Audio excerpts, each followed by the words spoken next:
क्या लगता है आपको, अमेरिका ने वेनेजुएला पर आक्रमण करके उसके तेल संसाधनों पर अधिकार कर लिया? वास्तव में ट्रंप की हालत ऐसी है जैसे एक दीपक की लौ बुझने से पहले फड़फड़ाती है, वही हालत अब ट्रंप के हैं। ट्रंप भी बिल्कुल ऐसे ही फड़फड़ा रहे हैं। सच्चाई यह है कि आज अमेरिका की इकोनॉमी डूबने वाली है। अमेरिका के हालात इतने बुरे होने वाले हैं कि ट्रंप 2 साल के अंदर अंदर आप देखिएगा कि आपको समझ में आएगा कि ट्रंप घुटनों पर बैठ करके पूरी दुनिया से माफी मांगते हुए नजर आएंगे, अमेरिकियों से माफी मांगते हुए नजर आएंगे, पूरी अमेरिका के अब तक के सबसे रोस्ट प्रेसिडेंट साबित होंगे।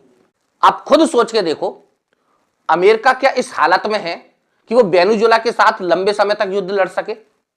आप कहेंगे वेनेजुएला को तो अमेरिका तुरंत हरा सकता है, लेकिन आप खुद देखिए जिस तरीके से यूक्रेन के मामले में अमेरिका ने अपने हथियारों की सप्लाई दी और यह युद्ध 4 साल तक लंबा खींचा गया, ऐसी कोशिश रूस और चीन दोनों मिलकर के करेंगे कि वेनेजुएला और अमेरिका के बीच में जो लड़ाई है वो लंबी चले। अब वेनेजुएला की जो अंतरिम सरकार है वो इस बात को घोषणा कर चुकी है कि वो अमेरिका के साथ युद्ध लड़ेगी। अब आप खुद सोच के देखिए, अगर अमेरिका और वेनेजुएला का युद्ध लंबे टाइम तक चलता है, जो कि चलेगा, ऐसी परिस्थितियों में अमेरिका के हालात बहुत विकट हो जाएंगे, क्योंकि वो युद्ध लड़ने की हालत में बिल्कुल नहीं है।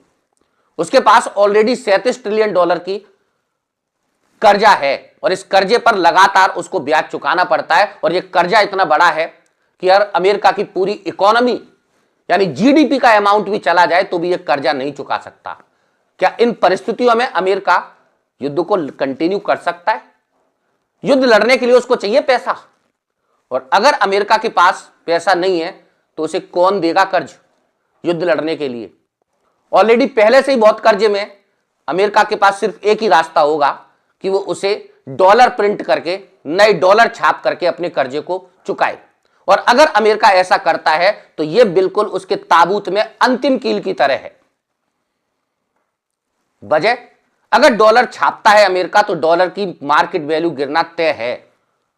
चीन, भारत इस बात को बहुत पहले ही भांप चुके हैं कि अमेरिका के पास अंतिम विकल्प अपना कर्जा चुकाने के लिए डॉलर की प्रिंटिंग ही होगा, और अगर ऐसा होता है तो डॉलर की मार्केट वैल्यू डाउन होगी।